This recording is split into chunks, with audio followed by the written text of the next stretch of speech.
Salut à tous. Alors, encore un épisode podcast Mentalité martiale, chaîne Chaos Suisse, toujours le même discours. Abonnez-vous sur notre chaîne pour nous aider, partager, liker, commenter. Et puis voilà. Ruben, responsable de la chaîne, toujours derrière l'écran. Donc, si vous entendez des voix, c'est pas un fantôme, c'est lui qui va poser des questions. Aujourd'hui, ça me fait vraiment plaisir. C'est un invité, c'est le deuxième guerrier, on va dire comme ça, dans notre podcast qui va venir. Et c'est la première combattante qui est là ce soir avec nous. Donc, Amanda, je ne vais pas trop avancer les choses. On va discuter, vous allez la connaître pendant la discussion. Donc, c'est un ceinture noire de Jiu-Jitsu brésilien, une Genevoise, pas encore très connue de public suisse. Vous allez comprendre pourquoi. Et aussi, c'est l'occasion de profiter de la connaître encore mieux. Merci beaucoup, Amanda. Merci de m'avoir reçu. De me recevoir. Avec grand plaisir. Donc, Amanda, c'est un ceinture noire de JB. Elle va nous raconter son histoire, comment elle a commencé le JB. Mais, comme je dis à chaque fois, c'est une discussion qu'on va avoir ensemble aujourd'hui. Et je vais commencer directement par ta dernière compétition, parce que pour moi, je pense que c'était très important. Donc, c'est le championnat d'Europe. Si je ne me trompe pas, tu as fait 2 fois bronze. Oui, exactement. Ouais. Catégorie et absolute open class. Donc, open class, pour gens qui voient et qui ne connaissent pas, c'est toutes les catégories de poids confondues. Et en plus, tu as combattu contre la numéro 1. Peut-être elle va continuer à casser des records, je pense. Maintenant, elle a commencé aussi à faire des combats en grappling. Gabi Peçanha, donc c'est la baisse, on va dire, actuellement du JB. Est-ce que tu peux nous raconter un peu comment c'était cette compétition? Ouais, bah c'était hyper intéressant. Juste parce que j'adore commencer avec le open class parce que j'ai pas de pression en fait. J'ai pas la pression de devoir faire un résultat. C'est mon combat préféré. J'adore aller contre les filles qui sont de différentes tailles et je m'amuse en fait, pour être honnête. Certains athlètes utilisent aussi une stratégie pour perdre un peu de poids. Certains, Ah, je savais pas. ouais, Ok, certains ils font intéressant. comme ça. Parce que normalement, c'est toujours comme ça, les tournois officiels, on va dire comme ça. L'Open Class, donc c'est la catégorie absolue comme on a parlé avant, c'est avant les Ouais, catégories. ouais, exactement. Et je sais que des fois, il y en a qui s'inscrivent, ils savent qu'ils vont peut-être passer au tour ou même pas. Et ça fait respirer un peu. Ça prend des risques aussi pour les blessures. Ouais, bien Mais je sûr. sais que certains font comme ça. Et la stratégie, c'est des temps déjà, avant le tournoi, avant la catégorie. Ouais, ouais, ouais. Pour moi, c'est juste une manière de. Parce que je sais que mon combat le plus difficile, c'est toujours le premier. Peu importe que ce soit. Enfin, quand c'est dans ma catégorie, c'est toujours mon combat le plus difficile, toujours le premier, parce que j'ai du mal à juste commencer, tu vois, être au taquet, être à 100%. J'attends beaucoup, en fait. Je reste un peu dans la sécurité plutôt que d'y aller. Donc, de faire l'open class avant, c'est vraiment une manière pour moi de Se vraiment casser libérer. ça, exactement, de se libérer, d'aller dans cette mentalité où je veux juste combattre et avancer, et pas juste rester dans ma zone de confort et pas avancer dans le combat. Donc ouais, non, c'était vraiment chouette. Et j'ai fait donc un premier combat contre une super heavy. Super Heavy, c'est que tu combats en 69. Moi, en moins de 69, ouais, exactement. Medium, middle. Ouais, exactement. Super Heavy, c'est quelle catégorie? J'ai envie de dire c'est plus de 90, C'est possible. quelque chose Ouais. comme ça. C'est autour des 90. C'est la plus lourde des Oui. catégories. Et ouais, non, c'était super chouette. Bien sûr, c'est difficile quand les filles, elles sont en side control sur moi, en 100 kilos, c'est ça qu'on dit en français. Ouais. Et genre, typiquement, Gabi Peçanha, c'était difficile de bouger parce que là, vraiment, je sentais la différence, mais c'était absolument incroyable. Et tout le monde a. Bien sûr, j'enlève pas le fait qu'elle est vraiment très forte. Elle est.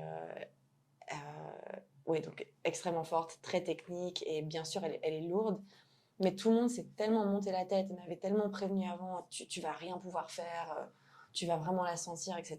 Et en fait, j'ai pu jouer. Donc, bien sûr, elle a gagné, mais j'ai pu un peu jouer avec elle et, tu vois, lui donner du mal à passer, etc. Donc, Est-ce que tu as une stratégie spécifique contre Gabi Peçanha? Tu te dis, je préfère passer, je préfère tirer, ou tu te dis, non, je vais au feeling, je vais aller n'importe comment? moitié feeling, moitié je voulais être en bas juste au début parce que je voulais la sentir un petit peu. Et aussi, j'ai l'impression que quand les filles sont plus lourdes que moi et qu'elles sont en bas, elles ont plus de facilité à me bouger à gauche, à droite. Donc, j'avais envie de rester un petit peu en Donc, contrôle. tu as réussi à tirer la garde avant. Ouais. C'était ton stratégie. Exactement, rester en bas. Et si je pouvais la sweeper et aller en mount, ça aurait été génial, mais j'ai pas réussi.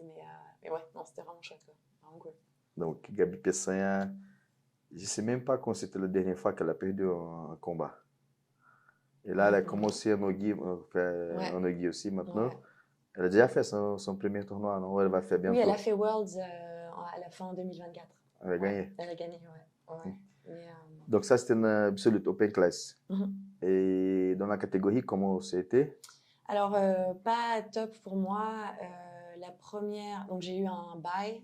Ensuite, la deuxième, elle s'est pas montrée. Et elle n'est pas venue à la compétition. Et donc après, j'ai combattu directement pour la ceinture, pour la médaille de bronze. Et en fait, pendant le combat, ça allait très bien. J'ai gagné. C'était une fille que tu connaissais déjà? Tu avais déjà combattu? Non, pas du tout. Je la connaissais pas. Enfin, je connaissais son nom, mais j'avais jamais combattu contre. Et en fait, donc j'étais en train de gagner au point. J'étais en haut et j'ai levé son pantalon. Et en fait, on voyait la moitié de ses fesses et j'ai vu son visage, genre choqué. Donc j'ai laissé tomber son pantalon et j'ai arrêté de le tenir. Et je lui ai dit désolée pendant le combat. Et en fait, elle en a profité pour me tirer le bras et me prendre dans un triangle. Donc complètement ma faute. J'aurais pas dû m'arrêter dans le combat. Le fair play. Ouais, exactement. Mais écoute, bon, c'est le jeu. J'aurais fait exactement la même chose à sa place. Et puis du coup, elle m'a pris dans un triangle et puis j'ai été soumise. Mais donc ouais, juste un peu frustrée avec ça parce que je remarque que je le fais beaucoup à l'entraînement. Et en fait, maintenant, je me suis dit, j'arrête à l'entraînement de dire désolé pendant le combat parce que clairement, je fais jamais exprès de tu vois, de taper quelqu'un ou de mettre un coup de pied ou quoi que ce soit. Donc je dis juste avant les combats maintenant, je m'excuse d'avance et je m'excuserai pas pendant le combat parce que je peux pas prendre ce réflexe. Donc ouais. Et c'est qui a gagné la catégorie? C'est elle. C'était qui? Elle s'appelle Vanessa Griffin. C'est une américaine? Oui. Oh. Ouais. Ok. Vu qu'on parle de ça, le jiu-jitsu brésilien a commencé au Brésil. En Europe, ça se développe beaucoup. Il y a une nouvelle génération de filles aussi qui arrive. Donc, toi, tu fais partie. Ça fait combien de temps que la ceinture noire? Ça fait 1 an. 1 an, donc c'est récent. Et à part le Brésil, les États-Unis, si je ne me trompe pas, le Canada aussi, ils ont des filles qui sont bien aussi. Ouais. Hein? Et en Europe, aujourd'hui, où tu vois les pays où se développe un peu plus au niveau de la compétition, je crois qu'en Angleterre, il y a une fille, si je ne me trompe pas, c'est une fille que j'ai vue depuis juvénile. C'est Nia. Nia Blackman, ouais. Elle est forte aussi. Ouais, hein. elle est super. Vraiment super. Il me semble que j'ai vu combattre en ceinture verte encore. Ah, waouh, ok. Je pense. Et puis, elle est dans ta catégorie? Non, elle est plus lourde. Non, elle est plus lourde, ouais. Ouais, exactement. Est-ce que tu vois d'autres filles en Europe? Donc, comme j'ai dit, toi, pour moi, donc, toi, tu es une référence aussi au niveau européen.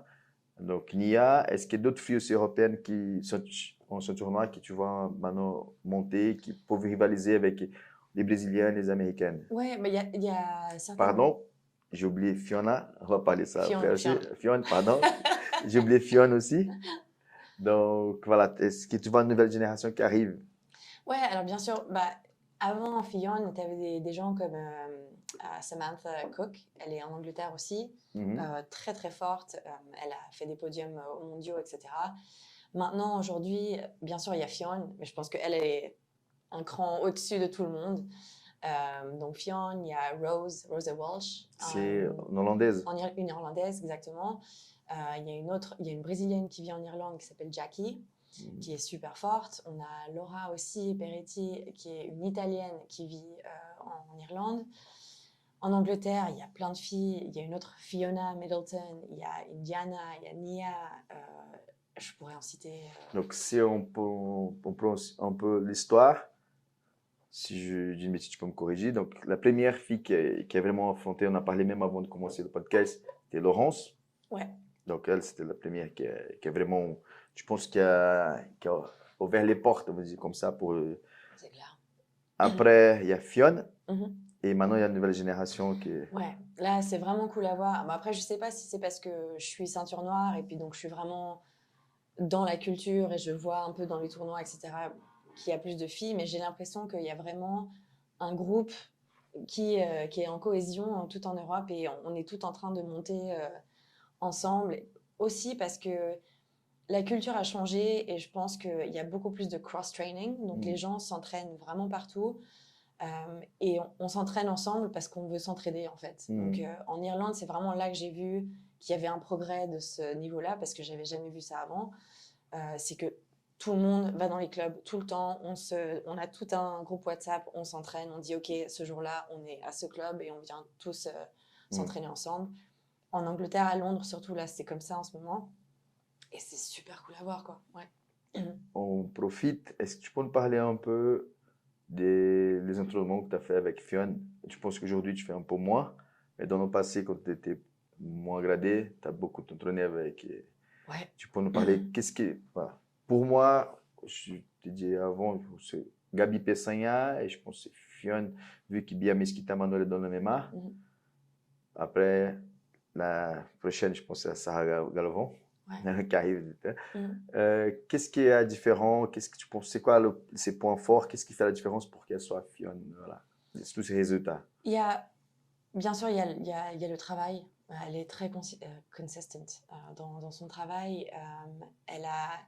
C'est un mix de plein de choses. C'est très circonstanciel aussi parce qu'elle a fait du judo quand elle était plus jeune. Elle a cette mentalité de compétitrice, tu vois. Et puis, elle est juste là tout le temps, en fait. Elle est là tous les jours et puis elle prend ça très au sérieux. Elle étudie. Enfin, il y a plein de choses qui font qu'elle est qui elle est aujourd'hui. Et elle est extrêmement courageuse aussi. Mais honnêtement, je regardais justement une vidéo sur Instagram le jour de Espen Mathisen qui dit, tu vois, il n'y a pas une méthode claire qui fait que tout le monde va réussir, en fait. C'est personnel pour tout le monde, c'est circonstanciel aussi. Donc, j'ai discuté de ça avec un coach, un ami à moi, c'est toujours dans notre équipe, et on avait pensé la même chose.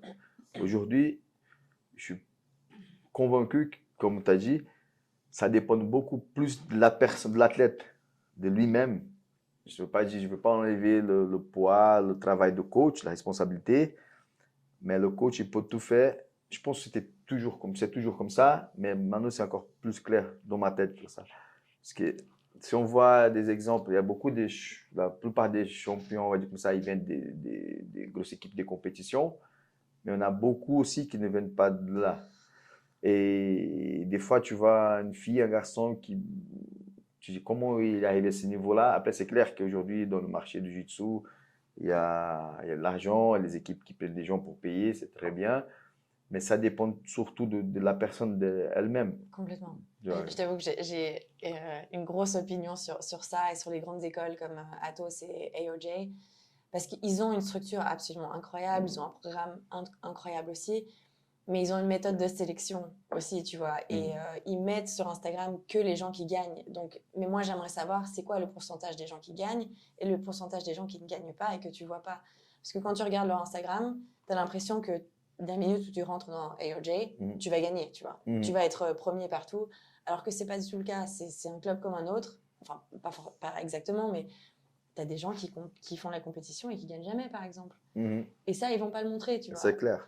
Non, ça fait un effet psychologique. Et c'est de la fausse mental. publicité. Et c'est clair que même donc pas pour toi, tu es déjà ceinture noire, donc avec l'expérience, mais quand tu prends un jeune ceinture bleue, un violet qui tombe contre un athlète de chez eux qui va derrière OJ, ça commence déjà l'effet psychologique donc comme ça. Et c'est clair que c'est le jeu. Ils vont montrer ça, mais c'est clair qu'il y en a qui partent, qui n'arrivent pas. C'est clair. Ça, c'est sûr. Le revers de la médaille aussi, c'est que quand tu as ce patch sur ton dos, AOJ, tu as une cible. Et tout le monde a envie de te casser la figure, en fait. Tu vois. Et donc, ça a un effet détrimental sur la personne qui vient de AOJ, qui est en train de se faire défoncer, elle ne sait même pas pourquoi. Enfin, comment tu gères ça? Puis il y a aussi la pression. Parce qu'une fois que tu as cette une pression naturelle, tu as une pression. Il y a les deux côtés. Ça peut jouer côté positif, ça peut faire quelque chose, mais tu as toujours la pression sur le dos aussi. Ça, c'est sûr. C'est ça, tu représentes une grosse école, donc une école des gens qui gagnent. Donc, tu es obligé de montrer que, voilà. Et si tu montres pas et si tu gagnes pas, tu n'auras pas l'attention des coachs, en fait, aussi, tu vois. Donc, quel impact ça sur un petit gosse de 13 ans qui n'arrive pas à gagner? Après, je sais pas vraiment comment ils font, Ouais. mais de toute façon, une chose c'est clair. C'est dans cette direction qu'ils font les choses. Donc, les gens qui partent là-bas aussi, il faut qu'ils soient conscients aussi. Si je réussis pas, c'est clair que peut-être je vais être oublié, tu vois, sur le plan compétition. Ça, c'est sûr que voilà, c'est un côté un peu oublié. C'est intéressant de parler sur ça. Et après, enfin, de ce que j'ai entendu, donc après, je ne sais pas si c'est exactement ça, mais ils ont ce processus de sélection et ils ont besoin que les parents aussi soient aussi dedicated, que les enfants. Donc, si l'enfant est dédié et que les parents ne le sont pas, ils vont juste pas prendre cet enfant parce qu'ils ont besoin de savoir que les parents vont être derrière, vont amener le gamin à cette heure-ci tous les jours, etc. Donc, ce qui, quelque part, est bien aussi parce que tout le monde veut le meilleur pour l'enfant et tu veux les gens derrière. Mais... Après, ça dépend beaucoup de quels sont tes objectifs. Exactement. Tu peux avoir ton enfant en GGB, moi j'en connais plusieurs, qui font ça pour le loisir, pour avoir une discipline, pour faire du sport. Enfin, c'est ça le plus important. Le JB, c'est pour tout le monde. Et je dis souvent à mes élèves, dès qu'ils dépassent la porte du Chimbodo, chacun ici, il y a son championnat du monde. Exactement. Donc, il y en a qui sont là pour la perte de poids, il y en a qui sont là pour la self-défense, il y en a qui sont là pour avoir le rêve, la progression technique, un jour être en ceinture noire. Il y a les compétiteurs. Donc, pendant une heure et demie, prépare-toi pour ton championnat du monde. C'est ça le plus important. Mais ça ne veut pas dire que c'est que la compétition. La compétition, c'est une petite partie. Mais ce que je crois comprendre, c'est que cette école-là, donc vraiment, focus compétition. Enfin, complètement. Ils veulent faire un truc professionnel, en fait. D'accord. Ouais, c'est une référence. Après, au niveau résultat, ils sont très forts. Ça on ne peut pas dire. Mais pendant le chemin, on ne peut pas savoir, on n'a pas les chiffres de combien. C'est une sélection naturelle. Donc, c'est comme ça. Ils vont juste montrer la pointe de l'iceberg. C'est clair. C'est là qu'ils gagnent. C'est clair. Mais j'ai vu, mais le truc que je trouve bien, c'est que les choses sont très claires. J'ai vu un podcast au Brésil, très connu, c'est BJ Acria. Je ne sais pas si tu as déjà vu. Oui. Et puis, Guilherme dit, moi, je suis très clair avec mes athlètes. Je vais mettre en évidence ceux qui sont en train de faire des résultats. Tu vois, il donne le même exemple. Si tu vas dans un magasin, tu regardes la vitrine, c'est les meilleurs produits qui sont devant. Donc, c'est la même chose dans mon club. Ça dépend maintenant de toi aussi. C'est là on revient sur l'athlète. Ça dépend de toi aussi. Donc, si tu fais, tu auras plus d'opportunités. Tu vois. Donc, c'est comme ça. C'est le jeu. Au moins, c'est clair. Tu prends des risques, tu vas là-bas, tu sais que si les choses ne marchent pas, voilà. On sait pas, après, je ne sais pas comment c'est la suite pour ceux qui n'ont pas réussi. Mais bon, c'est comme ça. Ce qui est quand même assez dommage. Enfin, c'est parce qu'en fait, on parle de sport et d'enfants. Donc, c'est dommage qu'il y ait une pression si grande. C'est pas comme tu mets ton enfant dans une école privée pour un cours de médecine. Enfin, Non, quand on parle des enfants, moi, par rapport à ma vision, moi, j'ai des enfants qui font la compétition. Ce pas des compétiteurs. C'est deux choses différentes. Ceux qui font et ceux qui sont compétiteurs. Mais je les motive, je les pousse pas, je les force pas. Ceux qui je vois qui veulent, ok, on essaie, on y va. Mais c'est clair que tout ce que j'ai appris, j'ai commencé par le judo aussi. Et le judo, c'est bien, la compétition elle est très, très représentée. Mais il faut jamais forcer, c'est pas ça le but, tu vois. Donc, mais après, on parle du jiu-jitsu, mais dans tous les sports, c'est comme ça. Mais à la fin, au foot, c'est pareil. Plaisir. À partir du moment un enfant c'est plus un plaisir. Non, mais un enfant qui commence à aller dans ce côté, dans cette direction compétition, c'est sûr qu'il perd le plaisir. Ça, c'est sûr. Et c'est là qu'il y en a qui sont forts pendant qu'ils sont encore enfants, juniors peut-être, mais après, tu ne les vois plus. Exactement. C'est ça le Tu problème. vois? Et je vais encore plus loin. En Europe, ça va encore, mais au Brésil, c'est une catastrophe. Si tu vas participer au championnat du Brésil, si tu vas les tournois des enfants, parce que maintenant, comme il y a des équipes qui mettent de l'argent sur les enfants et tout, des juniors, et certains professeurs perdent la tête. Bah, le Il y a des résultat, ensous, il y a c'est qu'à les fin, parents, des fois, sur les gradins, ils sont presque aussi bagarrés, donc c'est n'importe quoi. non, mais C'est le résultat, complètement c'est n'importe qu'à quoi. la fin, tu as des élèves, surtout des jeunes gamins, enfin, qui sont frustrés. Et complètement Ouais, parce traumatisé. qu'ils ont Ouais. trop, ouais, juste parce qu'ils ont tellement de pression, ils Ouais, sont tellement obligés de c'est gagner. Et puis clair. quand ils perdent, ils sont tellement frustrés, tristes. Ouais. Enfin, et le but, c'est que ça reste un plaisir, que ça soit Non, si tu convivial. vois Enfin, les gamins qui sont là, qui combattent, c'est des mini-adultes. Et tu vois, ils combattent comme tu peux là, il y a un petit qui s'appelle 220, Daniel 220. Donc lui, tu dis que c'est un ceinture noire miniature qui est en train de combattre. Mhm. Tu vois? Et donc c'est pas l'idéal, c'est pas le but. Donc, mais ça, c'est pas nouveau. Les études déjà parlent de ça depuis longtemps, mais c'est la réalité. Donc c'est une réalité qui n'existait pas pour le jiu-jitsu brésilien avant et qu'aujourd'hui, voilà, elle est là. Dès qu'il y a l'argent, les choses commencent à changer. Donc malheureusement, heureusement pour certains cas, je sais pas. donc, mais moi, je voudrais revenir un peu dans le temps concernant toi. Bah, comment est-ce que tu as découvert le GGB? Comment est-ce que le GGB, à un moment donné, est rentré dans ta vie? Alors en fait, j'ai commencé avec la boxe et D'accord. j'ai une amie qui faisait de la boxe aussi en parallèle dans un autre club et je suis partie à faire mes études à Jérusalem donc pour 6 mois. Et en fait, cette copine-là, Aïda, a changé de la boxe au jiu-jitsu et puis je la voyais sur Instagram faire ce sport. Et j'étais là, non, ça a l'air trop bien. J'ai Tu connaissais pas du tout? Tu savais même pas pas du qu'est-ce tout, que... Ok. absolument pas. J'ai fait genre 2 ans de judo quand j'avais 7 ans. Et en fait, j'ai essayé un club de boxe à Jérusalem quand j'étais là-bas, ça n'a pas fonctionné. J'ai essayé du MMA, ça n'a pas fonctionné. Et au final, je suis restée à Jérusalem. Et donc 2 ans plus tard, j'ai trouvé un club de jiu-jitsu. Et j'ai dit à une copine, vas-y, viens, on va essayer. Et j'ai absolument adoré. J'avais l'impression d'être, quand j'étais petite, à me bagarrer avec mon frère, tu vois. Et c'était juste super bien, quoi. Donc, Qu'est-ce que ça a changé dans ta vie avec le GGB, en fait? bah, déjà, de plus me recevoir des coups dans la figure. Ça change. Ça, c'était sympa. Pas pour la beauté ou quoi, hein, juste le fait de Ouais, ouais, se le prendre un fait coup de dans se la faire cogner, figure, en quoi. fait, Enfin, Pas agréable. non, c'est vraiment pas agréable. Mais des fois, les entraînements, c'est pas agréable. Non, bien sûr, mais au final, enfin, en fait, j'ai envie de dire, tu te retrouves pas aussi fracassé, mais peut-être que oui, mais c'était plus agréable, disons, et puis c'était une forme de combat que j'ai vraiment adoré. dans ta vie de tous les jours, ça a un impact. Ouais, Au niveau de la confiance, de l'estime de soi, enfin, alors complètement, mais en fait, c'est surtout quelque chose qui me manque, juste parce que typiquement, je suis quelqu'un qui n'est pas du tout organisé, en fait. J'ai pas du tout de consistance dans ma vie, ni rien. Tu diras, Anderson, je suis tout le temps en retard. Mais vraiment, je fais un effort pour on être dirait à pas, l'heure. aujourd'hui, tu es en avance. Parce que je croyais que c'était à 8 heures, c'est Ah pour ouais. ça. Donc si c'était à 8 heures, j'aurais été en retard.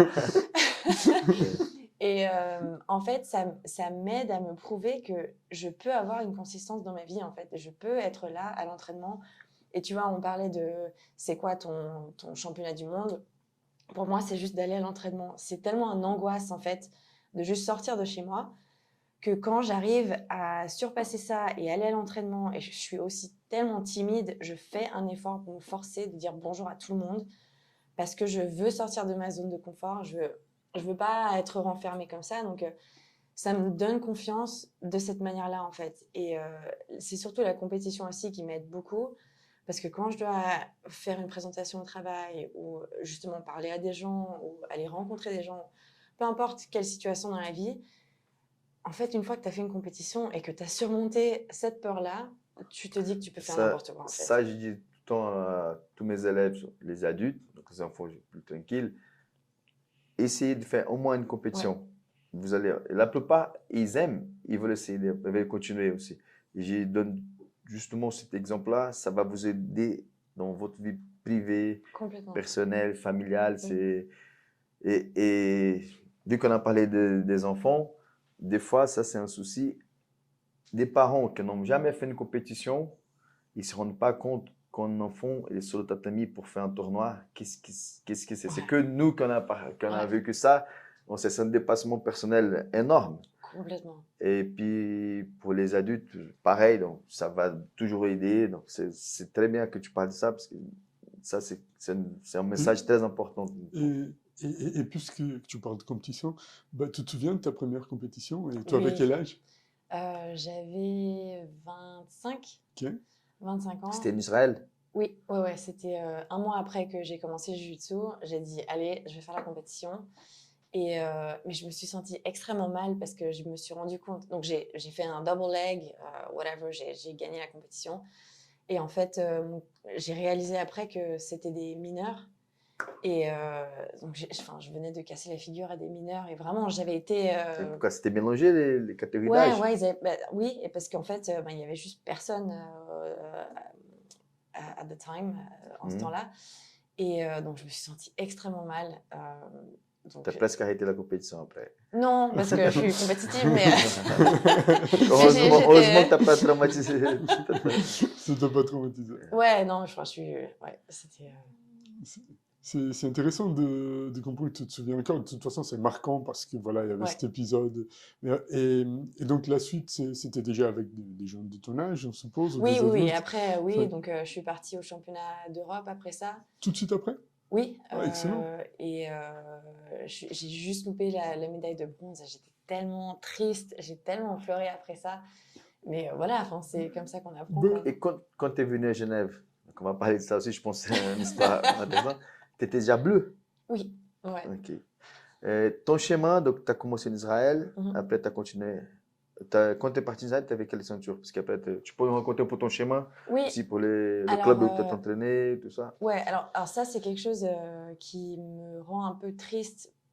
Bon, moi, je l'ai fait parce que, bon, bah, voilà, j'ai pas eu le choix. Mais en fait, dès que tu changes de club, tu dois de nouveau te, te reprouver, en fait, à ton coach, tu vois. Tu dois montrer que tu es sérieuse, et enfin, c'est hyper difficile à chaque fois que tu changes de club, tu vois, montrer qu'ils peuvent avoir confiance en toi, que tu es là, que tu es sérieuse, etc. Tu dois tout le temps reprouver que tu es quelqu'un de sérieux, que tu as envie de faire de la compétition. Donc en fait, c'est comme quand tu redoubles une classe, en fait. Mhm. Ça te délaye tes promotions. Et en fait, mon coach à Jérusalem voulait me donner la ceinture bleue. Et ensuite, quand il a appris que je partais à Londres, il m'a dit, écoute, en fait, peut-être reste ceinture blanche, c'est peut-être mieux pour toi, tu prendras tes repères à Londres, etc. Donc, je suis partie à Londres en étant une ceinture. Ah, tu étais encore blanche quand tu Ouais, étais Israël. Ok. exactement. Et du coup, j'ai fait les championnats d'Europe donc en blanche. Et puis moi et une de mes coéquipières de la même équipe. Attends, tu étais à Londres ou en Irlande déjà? Non, je suis partie à Londres. Ouais, Ah, ok. ouais, ouais. Bon, Donc, même moi, je ne connaissais pas cette partie. Ouais, C'est voilà. intéressant. C'est ça mon but aussi de connaître plus d'histoire déjà. Ouais, et puis donc à Jérusalem, j'étais sous Athos. Mhm. Et déjà, Chez Fabio. Voilà, exactement. Fabio Schuckmann, grand stress de devoir changer d'équipe parce qu'il n'y avait pas d'Athos à Londres. Je me suis retrouvée checkmat à Londres. C'était complètement différent, l'entraînement était complètement différent. J'ai fait les championnats d'Europe et moi et ma coéquipière, on a fermé la catégorie. Et il n'a pas voulu nous faire combattre. Donc sa solution, c'était de la mettre elle en première et de me mettre moi en deuxième, mais de me donner moi la ceinture bleue. Donc ça a créé des conflits absolument Mais pour incroyables. quelles raisons il a voulu faire comme ça? Parce qu'il voulait satisfaire les deux, en fait. Il voulait que les deux soient contentes. Donc une devait être contente parce qu'elle était première, et puis moi, j'aurais dû être contente parce que j'ai eu ma ceinture bleue Et sur le elle n'a pas podium. la ceinture bleue. Non. C'est bizarre. Ouais. C'est bizarre, ouais. Ouais. Mais à la fin, c'était quand même bonne intention. Il voulait quand même. Oui, je pense que C'est oui. pas très fair play quand même. Non, Enfin, ça l'est pas. Donc, en fait, et puis même Fabio m'avait dit, soit ils auraient voulu il aurait dû vous faire combattre là ou au club potentiellement, et celle qui gagne au club aurait pris, etc. Mais écoute, tu sais, comme on disait tout à l'heure, tu apprends quand tu es un coach, tu peux C'est pas clair. tout contrôler, quoi. Mais ça t'a fait changer d'école? non, alors du coup, pas du tout. Elle, par contre, elle est partie, ce que je comprends complètement. Et du coup, moi, je suis restée là, j'ai fait ma ceinture bleue là-bas. Et puis après, je suis partie en Irlande en tant que ceinture bleue. Et ouais, encore une fois, quelque chose ce qui est important pour moi de parler, c'est que en ceinture bleue, j'allais dans tous les Open et je gagnais la majorité des Open. En Irlande. Non, Et non, BGF aussi. ouais, à BGF, donc je C'est partais. quand tu es venu à Genève casser la gueule à tout le monde. Donc il y avait cette malheureuse compétition-là en Allemagne, etc. Tous les Open à BJJF, je les faisais. Et en fait, je me suis retrouvée à un moment où je gagnais et j'étais là, enfin, ça me fait rien en fait.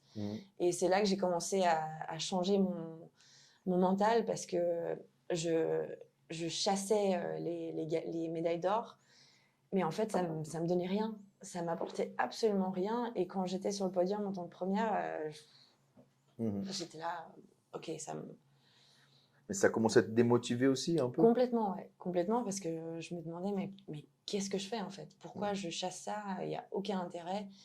Et donc, j'ai dû commencer à faire un peu un switch et juste chasser le progrès en fait. Et me demander, ok, est-ce que je suis meilleure que je l'étais il y a 6 mois? Oui, génial. Je continue comme ça.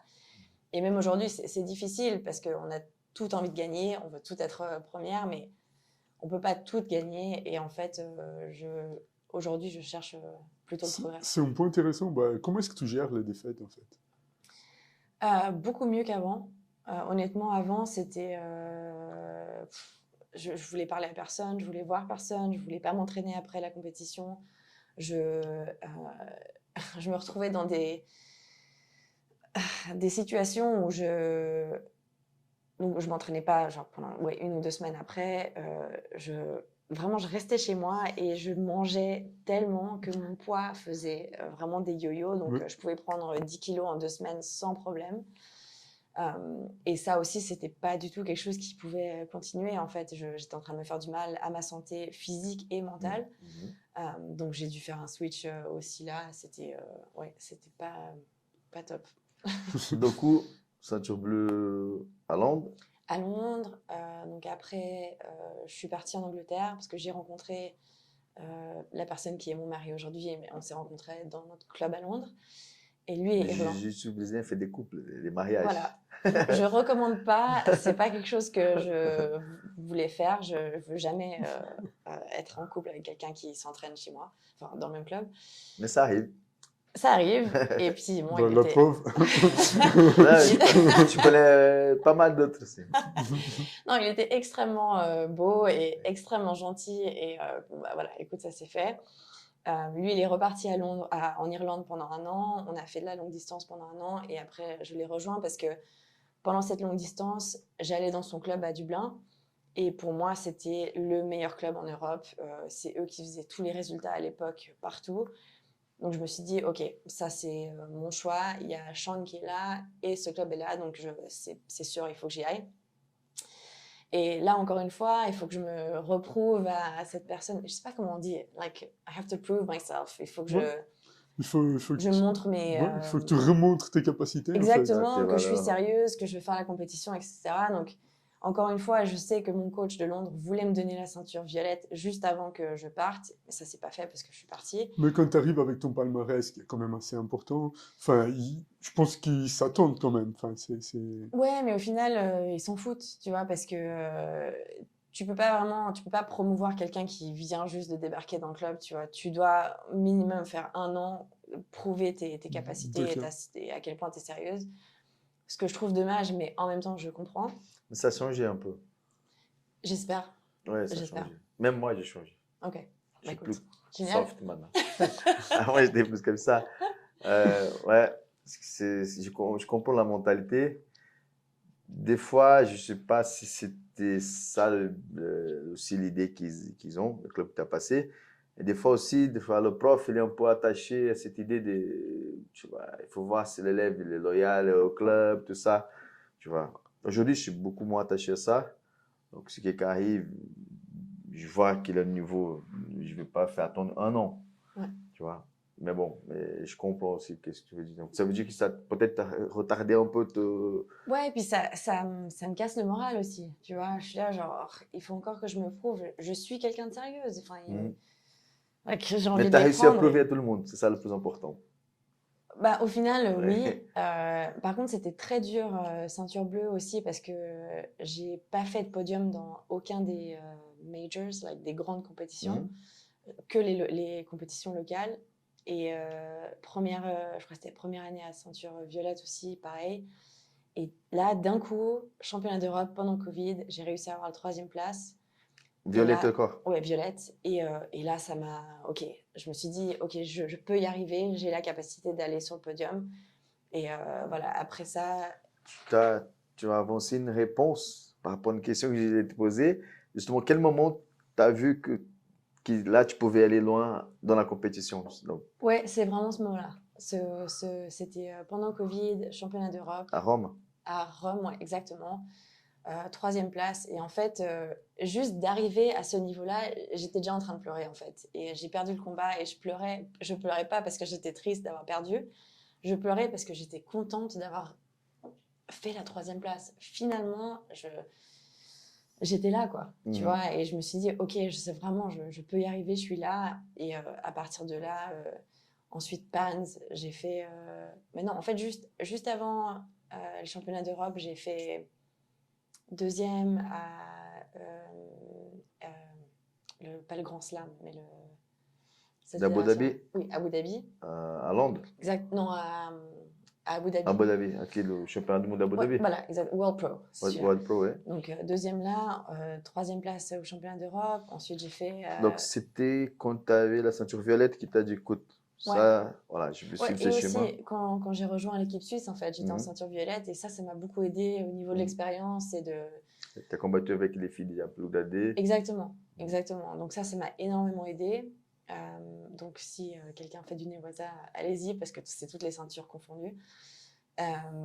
Et donc ouais, Pans, j'ai fait deuxième, les Worlds, j'ai fait deuxième, et après j'ai eu ma ceinture brune, marron, et j'ai gagné les Pans et les Nogi Euros. Et puis ouais, voilà.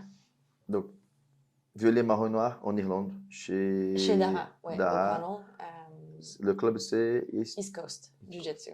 Ok. Ouais. Donc, bleu, Londres, blanche, Israël, Ouais. Fabio, violet, marron, noir chez Daha. Ouais, Ok. exactement. Et aujourd'hui, tu préfères faire des compétitions en nogi, gi? Comment tu t'entraînes? Moitié-moitié? Tu as une préférence? Je crois que j'ai une préférence pour le nogi, mais je crois que j'ai un peu de lacunes en nogi parce que je me suis pas entraînée depuis la ceinture blanche en fait, parce que à IBJJF tu pouvais pas faire les compétitions nogi. Mais j'organise ma saison, ça dépend. Honnêtement, je suis en train de tester comment faire. La saison dernière, quand c'était la saison nogi, je m'entraînais que en nogi, et quand c'est la saison gi, je m'entraîne que en gi. Mais après, je trouve que j'ai trop de lacunes à rattraper. Donc en ce moment, j'essaye de faire une petite balance où genre je fais un ou deux, là dans la saison gi, je fais un ou deux entraînements par semaine de nogi, et le reste c'est du gi. Juste pour pas que je perde ce que j'ai accumulé en nogi. Justement, tu t'entraînes combien de fois par semaine? Ça dépend, je pense un minimum de 6 fois. Ok. Après, si je fais 2 entraînements par jour. Et puis, moi, ce que je compte comme entraînement, c'est aussi le fait d'aller à la musculation et d'aller au yoga dans le show, like hot yoga. Ouais. Ça m'aide extrêmement, énormément. Donc ouais, ça dépend. C'est Donc, tu intéressant. fais peut-être désolé Ruben, tu fais vraiment technique, randori aussi, des combats sur le tatami, préparation physique et mental. Tu es un coach mental, tu fais un travail mental. Je fais un travail mental, mais c'est plutôt en parlant avec des personnes en fait. J'ai vu un sport psychologist, un psychologue du sport pendant très longtemps, qui m'a énormément aidée. Et là, je me sens assez sûre pour continuer cette aventure toute seule pour le moment. Peut-être que dans un an, j'aurai envie de voir quelqu'un d'autre. Ça, je recommande à 100%. Si quelqu'un peut se le permettre de voir un psychologue du sport, ça aide énormément. C'était tellement difficile pour moi justement de gérer quand je perdais mes compétitions. Ça m'a énormément aidé en fait, parce que tu réalises simplement que tu apprends quelque chose et puis ok, on retourne et puis on travaille dessus et c'est tout. Il y a une vie après, après avoir gagné ou perdu. Perdre. Ça, je pense, c'est important parce que souvent, quand on parle de coach mental, on pense pour renforcer après une défaite, mais après une victoire aussi, c'est important Mais c'est clair. de C'est clair. faire ce travail mental. Mhm. Sinon, donc, je ne sais pas si on utilise trop cette expression, mais On peut tomber du cheval aussi. Ouais, c'est vite l'ego. fait. C'est Complètement. l'ego. Il y a certains que l'ego, il devient démesuré et puis c'est la descente aux enfers après. Mais c'est surtout, en fait, je crois qu'il y a eu beaucoup d'études sur les gens qui ont gagné les Olympiques et comment ils se sentent après. Et en fait, tu ressens une espèce de vide après une compétition parce que, Bah, tu as touché le plus haut. oui, Tu as Ça. touché le ouais, sommet. mais en fait, c'est pas si différent quand tu gagnes ou quand tu perds, en fait, parce que tu as passé tellement de temps à t'entraîner pour cette compétition spécifique et tout d'un coup, elle passe et tout d'un coup, tu te demandes, mais qu'est-ce que je fais en fait Et de ma maintenant, je vie? fais quoi? Exactement. Mais ça c'est un sujet intéressant. La chance qu'on a en JB, c'est que le jiu-jitsu brésilien, ça, des fois, on parle beaucoup de ça au Brésil. Et j'ai constaté qu'en Europe, c'est pareil. Si tu prends tous les anciens champions de JJB, ils sont encore sur le tatami. Donc, c'est le BJ Lifestyle qui ça reste. Mhm. Mais si tu prends un exemple d'un judoka, après le championnat du monde, dès qu'ils sont au sommet, voilà, ils ont gagné les Jeux Olympiques, ils ont participé, mais à la fin de la carrière, tu ne vois pas beaucoup sur le tatami. Mhm. Tu vois, c'est intéressant. C'est un côté très positif du jiu-jitsu brésilien. Ouais. Qu'est-ce qui s'est passé là? Eh ben, est-ce qu'ils ont détesté le judo autant qu'ils ne retournent pas sur le tatami? Enfin, c'est intéressant. Ouais, Pourquoi est-ce qu'ils sont tellement dégoûtés? c'est la question que, surtout, donc, on parle surtout des athlètes olympiques, c'est des cycles de 4 ans que c'est l'enfer, hein, c'est un Ouais. truc de malade. Et après, je pense qu'ils sont dégoûtés. Ouais. Ils peuvent plus. Ouais. Tu vois, il y a beaucoup même qui font du JB après pour changer un peu. Mais judo, tu vois pas. Tu vas dans un club du judo, n'importe où, si tu vas dans un cours à adultes, soit tu vas voir des anciens ceintures noires qui ont resté, pas beaucoup, mais des nouveaux, mais c'est bizarre un peu. Ouais, tu C'est- vois, qu'est-ce qui se passe pendant ces 4 ans qui font qu'ils sont aussi dégoûtés? Enfin, je veux dire, après, je comprends, oui, les gens vont dire, ah, mais cette méthode-là, elle marche, mais ça fait les champions, etc. Ok, mais qu'est-ce que ça fait de la personne humaine après la compétition? C'est complètement détrimental. Bon, après, je suis en train de parler de ce que je connais pas, je sais pas ce qui se passe, mais Mhm. il faut penser à la personne, enfin, à la personne, en fait. Il n'y a pas que l'athlète, c'est une combinaison de l'athlète et la personne qui font qui ils sont. Et Et puis souvent, ils sont pas tous professionnels. Enfin, Mhm. ils ont tous un métier à côté, enfin, Ouais. ils ont tout une vie à côté. Et je pense que c'est très courageux et très exigeant, enfin, ce qu'ils font. Je Ouais. pense Les que toi athlètes, aussi, tu as une vie à côté. Donc, les Ouais, athlètes exact. olympiques de judo, c'est des pros. Ils font que ça. tu- 90% des pays, oui. Ok, Et d'accord. ceux qui sont dans l'équipe qui vont aux Jeux Olympiques, oui, parce que le niveau, tu peux pas, peut-être certains pays, mais pour se qualifier, c'est Ouais, compliqué. mais le problème, c'est après. Ouais. Quand Ouais. ça se Après. termine, Mhm. bah, qu'est-ce Ouais. qu'ils vont faire de leur vie, enfin, Mhm. tu vois, Non, non, c'est- quand je dis pro, la plupart aussi font des études, mais d'une façon plus légère, on va dire comme ça, mais travailler, ils ne travaillent pas. D'accord. Ça c'est sûr. Ouais, Tu es c'est mieux le cas. placé que moi pour le dire, Ouais. donc moi, je Mais tu suis- vois, c'est pour ça que des écoles comme AOJ, je prends sur eux parce que c'est la plus grande et c'est celle qui a une méthode.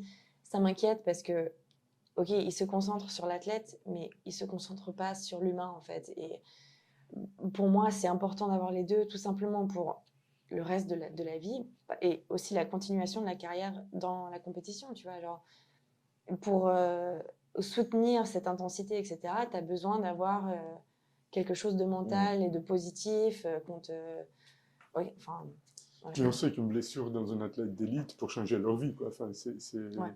c'est très compliqué. Si le lendemain tu te trouves un peu dans le vide, bah, tu peux plus faire de la compète et en même temps tu n'as pas vraiment un job qui te permet de survivre. Donc à un moment donné, ça peut être très complexe. Non, Ça peut être très compliqué. c'est sûr. Il faut penser après la carrière sportive, ça, c'est sûr. Non. Mais certains clubs, ils pensent. Certains, je vois, ça commence à changer un peu, mais c'est encore nouveau. Donc tout est nouveau au JB, la Ah, c'est vérité. clair, c'est Tu clair. vois, cette Tout est en vague, test. voilà, Ouais. donc c'est tout nouveau. Donc c'est pour ça qu'il va y avoir des erreurs. Mais bon, on va corriger ça On après. apprend avec les erreurs. Voilà, Ah, c'est c'est clair. sûr. Ça Donc, fait partie. Amanda, aussi, le but ce soir, donc c'est pas que tu es inconnu, mais c'était fait connaître aussi plus en Suisse, ce qui est comment discuter. Donc, tu viens de Genève à la base. Oui. Et je profite pour raconter l'histoire que je voulais à compter depuis le début. Donc, la première fois que j'ai organisé un tournoi au Lignon. Et donc, tu étais là. À l'époque, le jiu-jitsu brésilien en Suisse féminin, ça commençait encore. Donc, le club qui avait plus de filles, c'était aujourd'hui Carcara, mon ami Robinho. À l'époque, c'était encore Kimura, peut-être, si je ne me trompe pas. Donc, c'est eux qui avaient plus des filles. Mhm. Et donc, je t'ai vu là, tu étais en train de s'échauffer ceinture bleue. Mhm. Je ne savais pas que tu as fait l'inscription en ligne et tout. Et j'ai sais qui est cette fille qui est là, comme ça, perdue. Et je ne sais pas pourquoi je parlais avec toi, tu parlais en français. Je dis, ah, tu parles français et tout. Et puis là, donc désolé mon ami Robio, j'étais content parce qu'on avait une rivalité en plus forte à cette époque-là. Il est adorable. T'as cassé la gueule à toutes ces filles. J'ai dit, ah, c'est bien, la petite, elle est venue, c'est quoi ça? Donc, à la base, t'es genevoise, Ouais. mais tu as fait ta carrière en JB à l'extérieur. Mhm. Donc, c'est pour ça. Mais comme je dis à tout le monde, pour moi, tu es une représentante de jiu-jitsu brésilien suisse et aussi de Genève.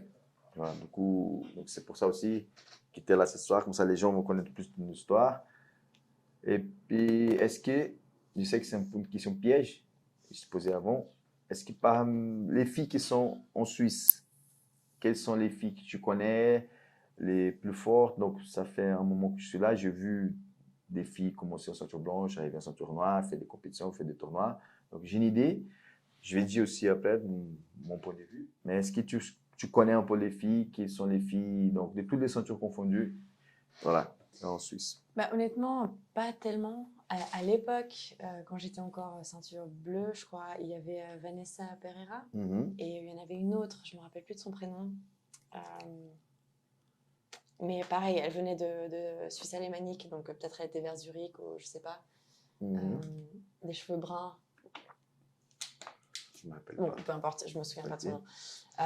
Donc, je les observais de loin parce que, voilà, effectivement, je les connaissais pas. J'ai vu aussi Mélanie s'entraîner Mhm. à l'époque. Mais maintenant, écoute, pour moi, bah, c'est Anaïs. Mhm. Il y a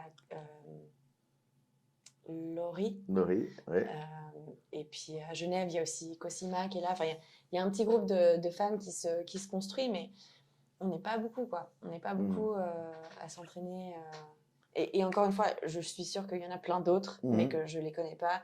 J'essaye en ce moment d'aller visiter un maximum de clubs parce que j'ai envie de connaître la communauté. Et s'il n'y a pas de ceinture noire, j'ai envie d'être là pour rouler avec tout le monde et puis qu'on passe un bon moment, quoi. Mais, Non, c'est ouais. sympa. Comme je dis, moi, ça fait un moment que je suis là. J'aime toujours donner un peu mon ranking, on va dire comme ça, je dis. Et c'est clair, Vanessa, je peux comparer un peu comme Laurence. Tu vois, c'est la première fille, la Suisse, qui a commencé à avoir des résultats. Ouais. Donc, elle était très, très forte. Elle a fait un bon chemin. Et maintenant, ça grandit. Il y a beaucoup de filles partout. Mais dégradé, il n'y en a pas encore beaucoup. Mais ça commence. Ça va venir. Voilà, c'est la suite. Mais quand je parle des performances, donc ceux qui ont représenté plus au niveau de la performance compétition, c'est le résultat qui compte. Après, on peut aimer le personnage, la personne ou pas, on peut aimer son style de jiu-jitsu ou pas, mais c'est les résultats qui comptent. Donc, pour moi, Vanessa, toi, Laurie, Anaïs, il y a une autre fille aussi, je crois que c'est chez Laurie aussi, c'est Claire. Claire Del Sarto, un truc comme ça, désolé pour le nom. Je crois qu'elle a gagné le championnat d'Europe cette année en ceinture marron. Oh, cool. Ouais, poids léger, si je ne me trompe pas. Au niveau des résultats aussi, je parle des filles qui ont fait depuis la ceinture blanche, qui sont encore dans la compétition aujourd'hui.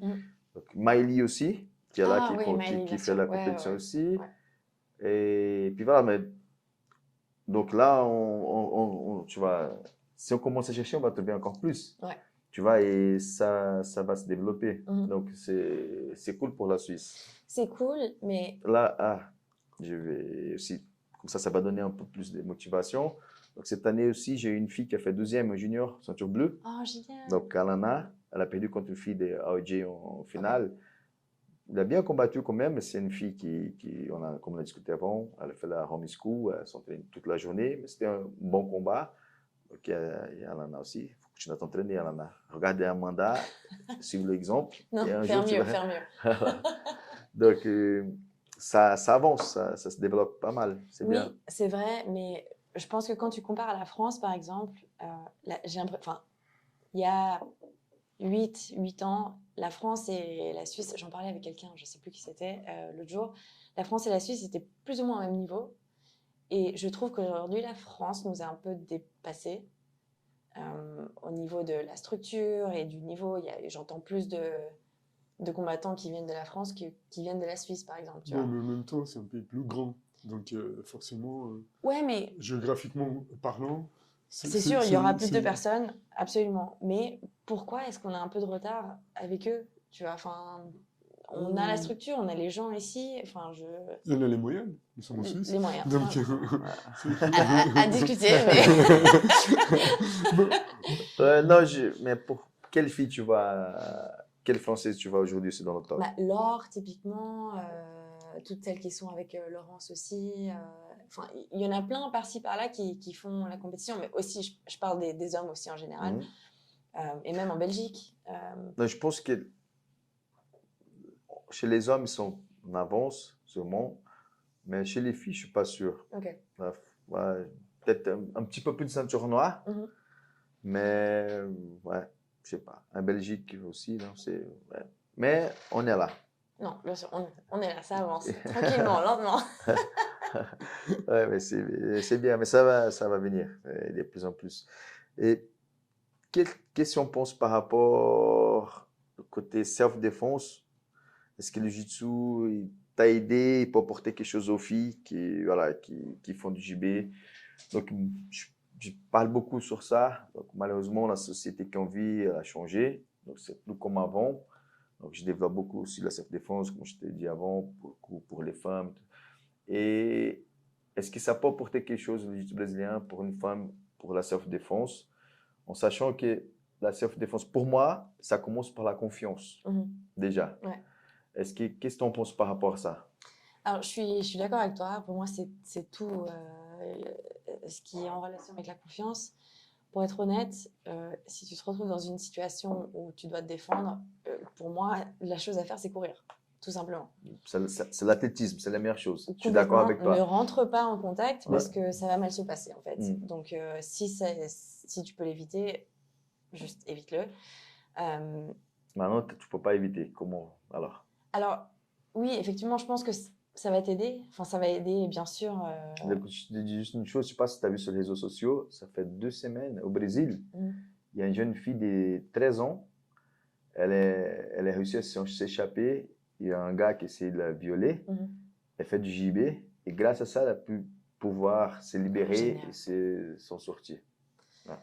Non, c'est ça, ça te donne l'occasion de répondre en fait à la personne qui est en face de toi. Et oui, c'est pas que ça va te donner la confiance, parce que quand tu te retrouves confronté à cette situation, tu vas faire quelque chose. Mais... l'instinct de survie. Exactement. Mais pour être honnête, tu sais, même c'était il y a très très longtemps, j'étais une ado, j'étais à Manor et quelqu'un m'a juste touché les fesses en fait. Et à ce temps-là, je faisais de la boxe et j'étais vraiment compétitrice en boxe, etc.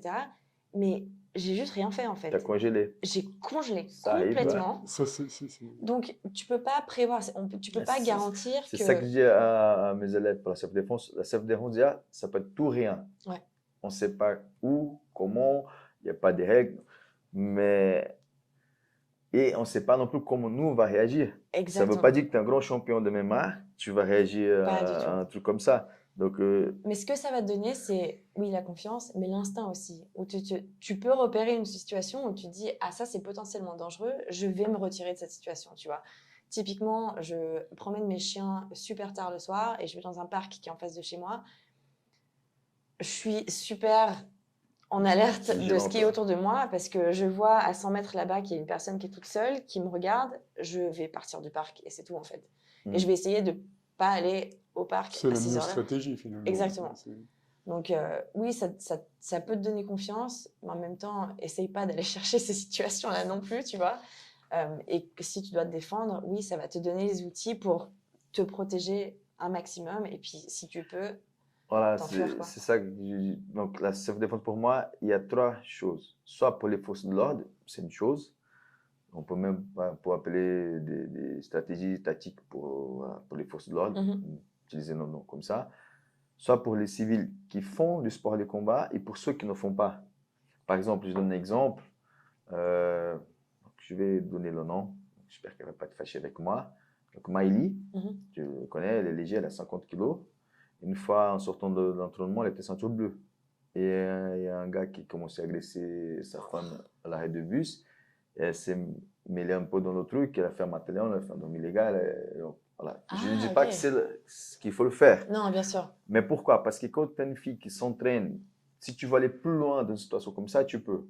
Mais si c'est une fille qui ne s'entraîne pas et qui fait la self-défense pour avoir des instants comme tu as dit, moi je dis souvent c'est pour pouvoir gagner de temps ou pour pouvoir qu'il y ait de l'aide. Exactement, tu vois, exactement. Si tu peux réagir d'une façon, par exemple, j'ai un truc voilà, bête, donc si quelqu'un vient te donner une baffe, et tu n'as jamais une confrontation, tu n'as jamais travaillé ça, tu vas et tu vas peut-être tomber déjà KO. Yeah. Mais si tu as un petit réflexe pour ça, peut-être tu vas tomber par terre, mais tu peux encore crier de l'aide. Donc c'est pour gagner de temps, pour pouvoir s'enfuir. Complètement. Donc chaque chose c'est différent. Ouais. Mais c'est clair que je pense que ça aide. Et d'autres bénéfices pour une femme qui veut commencer le jiu-jitsu? Qu'est-ce que tu peux nous dire? On en parlait tout à l'heure, c'est juste ce que ça t'apporte dans la vie de tous les jours en fait. Tu vois, oui, la confiance, etc. Mais ça te donne l'opportunité et le courage de sortir de ta zone de confort en fait. Et de ne pas avoir peur de juste des petites épreuves de la vie auxquelles tu es confronté. Ouais. Mais ça soit le jiu-jitsu, enfin moi on parle du jiu-jitsu maintenant parce que c'est ton point fort, mais moi je pense que ça peut être dans plusieurs sports de combat, donc c'était gagne de confiance. Ouais. Et aussi, effectivement, quand tu fais un sport de combat, tu es plus réactif, tu es plus vif. Enfin, mais ça n'empêche quand même que tu en prends. Enfin, c'est très relatif. Enfin, si tu gèles, quand ça allait arriver, voilà, tu te vas en prendre. C'est sûr.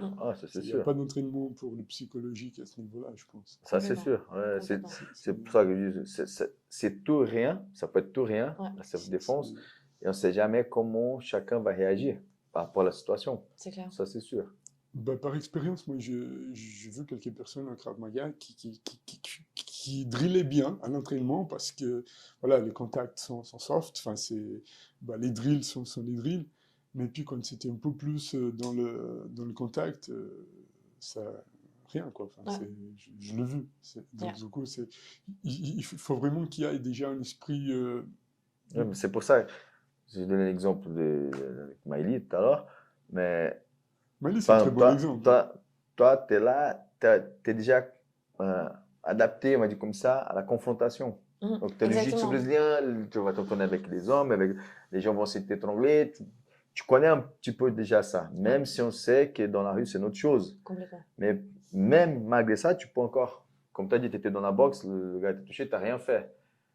Et peut-être qu'il y a des gens qui sont courageux aussi, qui ne font pas du sport de combat. On ne sait jamais comment les choses vont se passer. Mais en théorie, les gens qui sont déjà habitués à la situation de confrontation, c'est déjà un petit plus. Mais on ne sait jamais. C'est clair. Non, c'est clair. Typiquement, il y a 3 semaines, j'étais en train de marcher en plein jour dans la rue avec Sean, mon mari. Et en fait, en face de nous, il y avait une femme qui marchait toute seule et il y a un gars qui était clairement en train de m'emmerder. Et en fait, donc on l'a juste croisé et j'ai compris la situation, j'ai pas hésité, je me suis juste mis entre elle et lui et j'ai fait semblant de la connaître. Et puis il est parti, quoi. Donc c'est exactement ce que tu parles, ce dont tu dis par rapport à Maïli, c'est que ça te donne cette confiance d'aller dans ce qui se passe. Et tu sais que tu vas pouvoir gérer plus ou moins une certaine situation, tu vois, et exactement un gain de temps aussi pour potentiellement s'enfuir ou whatever. Appeler à l'aide, ouais. Exactement, ouais. Ok, très bien. Donc, les femmes, les filles, inscrivez-vous au jiu-jitsu brésilien. Non, mais c'est aussi que c'est hyper fun, tu vois. Pour moi, c'est pas forcément juste le sport, mais c'est de rencontrer cette communauté. Quand j'angoisse parce que j'ai peur d'aller à l'entraînement, je sais que je vais retrouver mes amis, tu vois. Et je sais que si je suis pas bien ou quoi, même si je m'entraîne pas bien, je vais ressortir de là avec un sourire, même si j'ai parlé à personne, parce que tout le monde m'a fait rire. Juste en regardant, j'ai juste passé un bon moment entouré de personnes que j'aime. C'est une thérapie. Complètement. Complètement. Bah, pour moi, c'est la partie la plus importante du sport. Enfin, du sport quoi qu'il soit, c'est la partie la plus importante, c'est le fun, c'est Ouais. d'être avec des gens qu'on aime, Ouais. enfin, de partager. Enfin, Et, et ça, c'est très intéressant. Tout à l'heure, j'ai dit, pour moi, chaque élève, il a son championnat du monde, c'est son but. Et je parlais pour la self-défense, il y en a qui viennent pour la progression technique, il y en a qui viennent pour la compétition, mais il y en a qui viennent pour le côté social. Ouais, Complètement. ouais. Complètement. C'est Mais- juste d'être là, de faire la progression technique, et le combat, c'est même pas le plus important. C'est Il veut clair. juste être là. C'est une thérapie, Et voilà, comme tu le donc dis souvent, c'est une thérapie. Ouais, mais même aussi, en fait, quand tu sors de l'école, l'université ou quoi, c'est hyper difficile, en fait, de te faire des amis. Et à chaque fois que les gens, mes amis, qui sont des gens que je connais qui ne font pas de jiu-jitsu, me disent « Ah, putain, j'arrive pas à me faire des amis, je connais personne, je vais à des events et tout », ce qui est super. Mais moi, je sais que peu importe où ça va jamais être un problème pour moi parce que je vais toujours me faire des amis. On est en train de faire un sport qu'on aime tous. Donc on est plus ou moins tous sur la même longueur d'onde. Bien sûr, tu vas pas t'entendre avec tout le monde, mais je vais me faire des amis peu importe où je vais en fait. Et les gens aujourd'hui qui ont plus de 30 ans, qui font pas de sport, qui galèrent à se faire des amis, j'essaye de les mais tu pousser. sais- Bah, ceux-là Mais- qui font pas de sport, ils galèrent à faire des amis, ils ont des problèmes de sédentarisme. Pour la plupart, Exactement. ils Mais- deviennent obèses. Enfin, il y a Je vais tout faire la publicité pour notre sport. Là, je suis désolé, tous les sports sont bien. Le sport, c'est la vie. On utilise souvent cette phrase. Donc, j'ai commencé par le judo. Mhm. Je fais pas mal de sports, mais le jiu-jitsu brésilien est un petit peu plus. Ouais. Je te l'avoue, j'ai essayé 2-3 trucs, tu le sais. Et moi, j'ai fait jiu-jitsu très peu de temps parce que malheureusement, j'ai eu un petit problème de santé qui me fait arrêter. Mais depuis que tu essaies le jiu-jitsu, bah, c'est. Mais tu sais, Ouais. mais c'est par rapport à tout ça qu'Amanda a dit, on dit souvent c'est le BJJ lifestyle. On a amené un peu la source brésilienne. Tu vois, donc, tu vois. C'est vrai, c'est vrai. Il fallait que tu C'est glisses vrai. celle-là. Non, mais c'est vrai. C'est vrai, tu vois. Il était envie de Moi, mettre celle-là, pourquoi, hein. pourquoi je dis ça? Parce que moi, j'ai Check. commencé par le judo. Je ne veux pas dire que le judo, c'est pas bien. Donc, c'est très bien la discipline. Mais c'est beaucoup plus carré. Ouais, ouais. Tu vois, quand tu es sur C'est le très tatami. martial, c'est très martial. Voilà. Jiu-jitsu aussi, ça dépend des clubs où tu vas. C'est moins discipliné au plus. Mais tu vas toujours avoir cette ambiance, tu vas plus détendu. Ouais. Et Bah, ça quand vient j'ai de chez vous. commencé à faire du jiu-jitsu, Je suis désolé. Ok. bah, quand j'ai commencé à faire du jiu-jitsu, ce que j'ai kiffé, c'est qu'il y avait de la musique. Ouais, ouais. Et par exemple, le taekwondo, sambo, enfin, ou alors le krav maga, il n'y avait pas de musique. Mhm. Donc le jiu-jitsu, c'est cool parce qu'il y avait de la musique.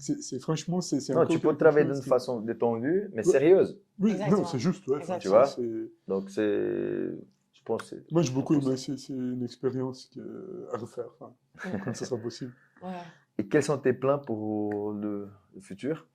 Donc, prochaine compétition, c'est tu peux nous parler déjà de ça? Oui, alors c'est la semaine prochaine, championnat panaméricain. Panaméricain, ouais. Ouais. Et puis C'est où? après, C'est à Miami, non? c'est à Orlando. Orlando? Orlando, ok. Donc ouais, ça va être chouette. J'adore cet endroit Tu aussi. vas faire l'Open Class aussi? Absolute?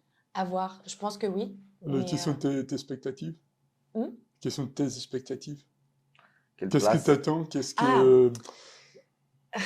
je sais pas. Là, je travaille beaucoup avec mon mental en fait. Donc j'ai juste envie d'être stratégique en fait et j'ai envie implémenter Ouais, implémenter. Ouais. ce que je fais l'entraînement dans mon combat en fait. Je réalise que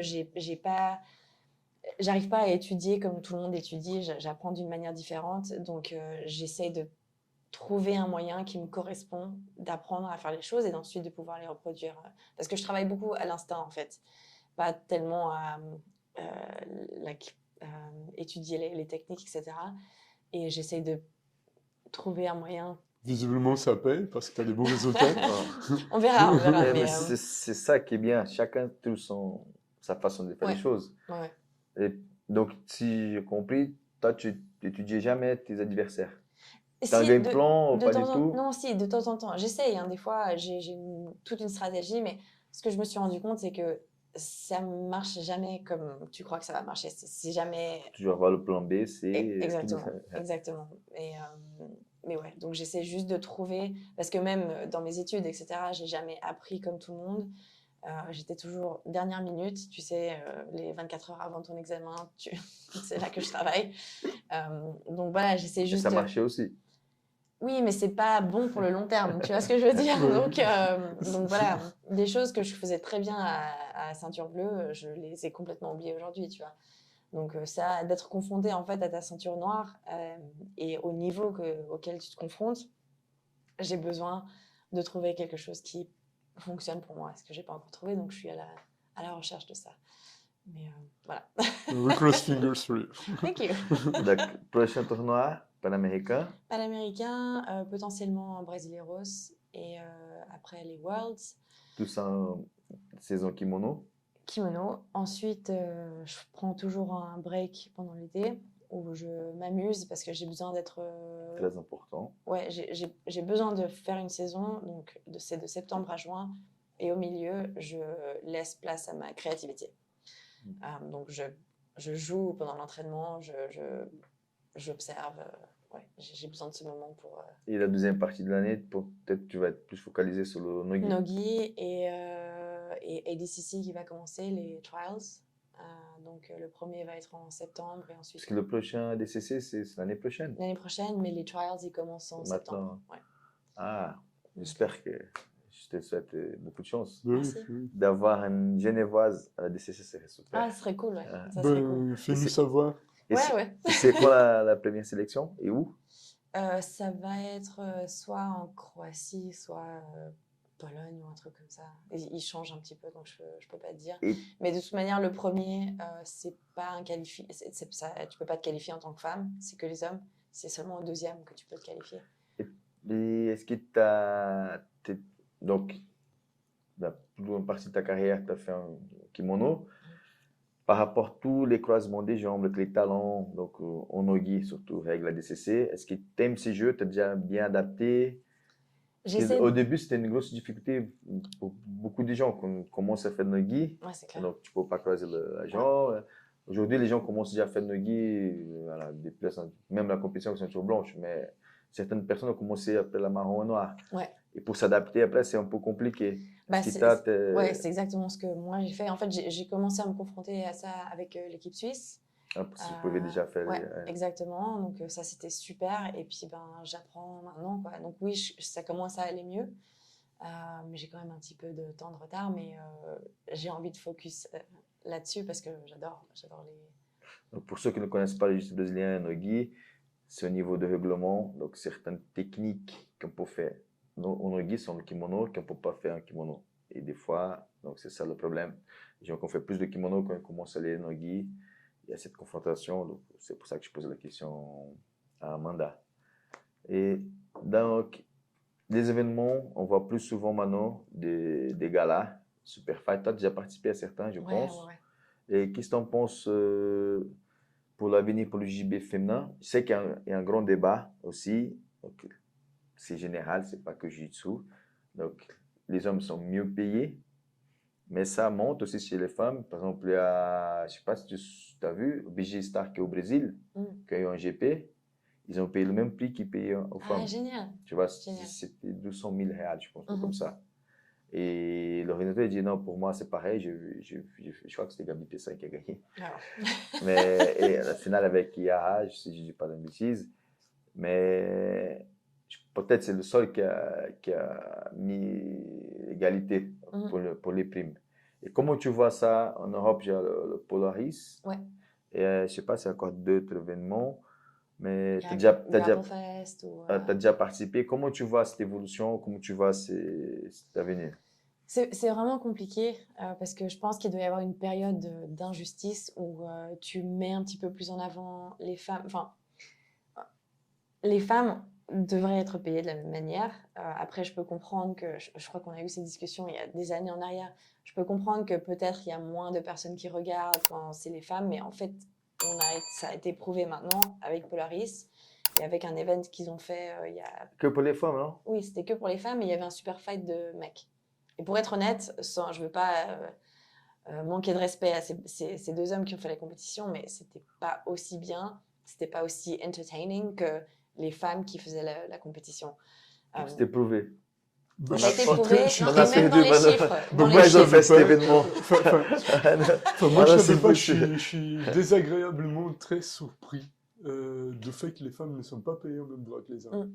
C'est du misogynisme, quoi. Enfin, Non, bien sûr. c'est horrible. Enfin, je suis vraiment surpris que ça soit comme ça. Enfin, Mais ça commence à aller mieux. Et puis en fait, dans cet event-là, ils ont prouvé avec les chiffres que l'event en soi avait été viewed, regardé, Mhm. plus que les autres events avec des mecs en fait. Donc, et là, ils sont en train d'en refaire un, équipe Europe contre équipe américaine, Polaris, je sais pas si tu as vu. Donc il y a Ouais, Fionn qui est en tête de l'équipe elle combat contre qui? capitaine. Et c'est déjà. Non, donc on sait pas encore les équipes. Donc Fionn est capitaine de l'équipe Europe et puis Elena Crevard Ah, est capitaine de l'équipe ça serait américaine. bien, c'est combattre les deux. Elles n'ont jamais fait. Non. Ah, Non, c'est un non. combat intéressant. Ouais, ça va être chouette. beau. Des styles différents, opposition, ça c'est très Exact. intéressant comme combat. Et puis UFC, là, la semaine dernière, qui a ramené, qui a fait un event de Je pense qu'il y avait BJJ. plus de combats des filles que Je crois des aussi. garçons. Et hein. c'était des combats qu'on avait vraiment envie de voir, quoi. Donc, je ne sais pas le nombre de personnes qui ont regardé, mais je pense que c'était assez élevé. Donc, Bah, puisqu'on parle de finances, enfin, de prix, etc., tout à l'heure, je t'ai entendu parler des slams des compétitions dans lesquelles tu as participé, ben, et que ça pourrait être en Pologne, en Croatie, ou à Abu Dhabi, Orlando. Enfin, qui financie tout ça? Ces voyages, etc. C'est toi-même? C'est C'est moi, toi de ouais. sponsor? Enfin, ça se passe non, comment? c'est moi. J'ai des sponsors donc, pour les habits, etc. Nutrition aussi, si je ne me trompe pas. Nutrition, et puis mon programme de... C'est plutôt des partenariats. On va dire. Des partenariats, On peut exactement. dire sponsor, mais Ouais. la vérité, c'est. Sponsor pour moi, c'est ceux qui mettent de l'argent. Ouais. Non, bah, il y en a qui mettent, mais c'est pas assez pour voyager, tu vois. Donc, Ok. c'est moi. J'ai un travail à côté comme n'importe qui. Et, mais pour être honnête, il y a vraiment eu un changement et je pense que c'est potentiellement relié. Quand j'ai vraiment commencé à travailler dans une grande compagnie, il fallait vraiment que je fasse mes horaires, tu vois, Bah, tes d'entraînement. horaires laborables? Exactement, comme ça tout le m'a monde. vraiment aidé à me structurer et en fait, je pense que ça m'a aidé. Donc, je recommande à tout le monde d'avoir un minimum, un job. Et... Bah, c'est très bien, et moi je te félicite pour les efforts que tu entames, enfin, et les résultats sont là aussi. Mais imaginons que tu serais un excellent athlète, parce que tu en es, mais que tu n'aurais pas un job à côté, ou que tu aurais un job dans lequel tu ne gagnais pas si bien, enfin, on va dire comme ça, et que tu ne pourrais pas te permettre de t'offrir tous ces voyages et tous ces prix, ça serait perdu d'avance, et c'est triste de le savoir. Oui, ça l'est, mais en même temps, ça te donne beaucoup de resilience, Ouais, juste. parce que tu deviens débrouillard en fait. You make it happen, tu Yeah. vois. Il y a des gens que je connais qui arrêtent leurs études pour aller 100% dans le jiu-jitsu. Super, vas-y, fais-le quand tu es jeune. Mais est un moyen d'avoir un financement parce que tu peux pas compter sur les autres. Il y a des gens qui font des cagnottes, c'est ça qu'on Mhm. appelle ça? Des cagnottes, juste. Très bien, mais moi personnellement, je pourrais jamais faire ça en fait. Je peux pas demander de l'argent. Après, si t'es vraiment galère et que ça c'est le seul moyen, tu vois, absolument, vas-y. Ok, mais tu es toujours dépendant quand même. Exactement, c'est toujours dépendant. Et puis, tu fais quoi la prochaine compétition? Tu vas refaire une cagnotte, tu vas refaire débrouille-toi tout Et puis seul. ceux-là qui t'aident aujourd'hui, peut-être ils sont pas dans la disposition de t'aider demain. Exactement, tu peux pas juste relier sur les gens pour, ça fait aussi partie de la construction de ta personnalité et de, tu vois, tu vas chercher, you make it happen. Tu vois, je pense que c'est bien pour ton développement personnel en fait de trouver, d'être créatif, you can make it work for Yeah. sure. Si, Il faut bouger les fesses. Ouais, c'est ça. non mais c'est vrai parce que en fait, qu'est-ce que tu apprends à la personne, c'est que Non, tu mais peux. non, mais remarque, les femmes elles sont moins bien payées. Elles doivent encore se financer. Enfin, c'est vraiment compliqué. Enfin, Bon, après, le jiu-jitsu, c'est un sport qui est quand même super niche. Donc, je dirais que majorité des mecs aussi Ouais, après, c'est ont pareil. besoin d'un travail, tu vois. Donc, C'est pareil, les femmes et Ouais. les hommes, c'est la même réalité dans Ouais. ces sens au jiu-jitsu brésilien. yeah. Et il faut Sauf tout que le monde les bouge hommes les sont fesses. mieux payés. mais c'est vrai. Sauf que les hommes sont quand même mieux payés. Enfin, Pour certaines compétitions, après, oui, je t'avoue que ça commence à s'égaliser. Équilibré. Ouais, exactement. Mais c'est juste que qu'est-ce que ça t'apprend quand tu es tout le temps en train de faire des cagnottes ou tout le temps en train de demander de l'argent? Ça t'apprend que tu peux juste te reposer sur tes lauriers plus ou moins t'entraîner et puis l'argent viendra, tu vois. Ça t'apprend, personnellement, je trouve pas que ça t'apprend quelque chose de constructif. Si toi, tu vas chercher, tu vois, ou si toi, tu arrives à même juste démarcher tout le temps, la commune, les trucs, ça, c'est aussi super, tu vois. Et après, peut-être que la commune, elle va te donner un job, en fait. Tu vois, c'est juste en sortant de ta zone de confort, tu rencontres des gens, c'est des opportunités qui se présentent et ça se construit comme ça. Enfin, D'accord. ouais. Et C'est- qui sont ou qui étaient les athlètes qui t'ont inspiré dans ton jiu-jitsu? Déjà, en même temps, je pose la question pour toi, qui c'est la meilleure athlète de tous les temps du jiu-jitsu brésilien? Euh, c'est très difficile. On me posait cette question aussi quand je faisais de la boxe. J'ai jamais été fan des gens qui sont connus. Je suis vraiment fan des gens avec qui je m'entraîne. Ça, c'est cool. Ça, c'est les gens qui me motivent en fait et qui m'inspirent. Et typiquement, il y a une fille dans mon club à Dublin, la ceinture violette maintenant. Elle, elle fait des compétitions tout le temps. Elle n'a jamais gagné une compétition, je crois, mais elle continue en fait. Elle continue, elle y va, elle y va. Elle perd le premier combat, deuxième combat, c'est toujours comme ça. C'est de la persistance. Mais elle continue et je me dis, mais waouh, like, ça Mm. c'est vraiment quelqu'un de très fort mentalement. Ouais. Et elle continue. Et je suis fan de ces gens-là. Après, qui est la meilleure athlète? Bien sûr, il y a Fionn et je suis fan d'elle parce qu'elle vient d'Europe, tu vois. Mhm. Je suis vraiment, on dit en anglais, I have a chip on my shoulder. Mhm. J'ai un truc sur mon épaule où j'ai besoin de prouver qu'en Europe, on peut y arriver comparé aux États-Unis et au Brésil. Le Brésil, juste parce Et que Abu ça Dhabi fait aussi, les Emirates, ils ont une bonne, ils ont une 100%. bonne équipe aussi des filles. Hein. Très, très, très On a bonne. parlé Mais de Brésil, États-Unis, mais on a oublié, ils complètement. sont Mais très forts. je les prends avec nous. Donc, toute la Mhm. région IMEA, Europe et Middle East, Mhm. je le mets dans le même groupe. J'ai envie de prouver qu'on peut y arriver sans ces grandes écoles, sans la culture du jiu-jitsu en Brésil depuis des années. We can do it. Donc, j'ai vraiment envie d'y croire. Donc, Fionn, bien sûr, Gabi Pessagna est absolument incroyable. Il y a Adèle Fornarino en ce moment qui vient d'Australie, qui est super forte. Ah, c'est une poids légère. Oui, exactement. Elle a Elle a gagné. battu Maïssa Bastos, non? Non, Elle a gagné la DCC. ADCC et Mm. l'Open Class ADCC. C'était la première fois qu'ils faisaient ça pour les femmes. Ah, elle avait gagné l'Open. Ouais. Ah oui, c'est vrai. Donc, elle, il y a Brianna St. Marie qui vient du Canada, Canada, qui est oui. super. Enfin, il y a plein de femmes mais, qui sont vraiment géniales. Mais pour moi, les filles qui vraiment m'inspirent, c'est les gens avec qui je m'entraîne tous les jours, quoi. Et Sarah Galvon, qu'est-ce que tu en penses? Athlète incroyable. J'ai juste peur parce qu'elle porte le nom Galbao, donc la même manière que tu mets AOJ sur le dos d'une personne. D'ailleurs, elle a perdu le combat avec FCPS. Ouais, C'est une exactement. belle guerre en plus. Et j'ai pas pu regarder malheureusement. Ah ouais. Il faut C'était que 4-2, je crois. Un truc Ok. comme ça. C'était Mais, un combat bien. je m'inquiète juste au niveau psychologique et humain pour elle en fait, parce qu'elle a une grosse pression. Elle a les deux parents, tu vois, du coup, qui étaient deux champions. Elle est dans la meilleure école. Elle s'entraîne tout le temps avec des ceintures noires qui sont sur le podium tout le temps. J'espère qu'elle va bien de ce niveau-là en fait. Donc, oui, j'admire son parcours, c'est vraiment super. Mais on verra dans 20 ans comment elle s'en tire, quoi. Et est-ce que tu as eu des propositions déjà cette année pour des super fights, d'un événement comme ça, des galas ou pas encore? J'en ai, ouais, j'ai Polaris qui m'appelle, mais malheureusement, ça joue pas juste parce que, genre, je suis dans une autre compétition, voilà. Et puis, là, ça vient de ma tête, un bon truc pour toi, peut-être c'est à des XC, la nouvelle. Ouais, alors j'aimerais bien, par contre, je sais pas du tout comment ça se passe. Là, ils vont voir bientôt à Paris, Ok, et ça, c'est un bon truc.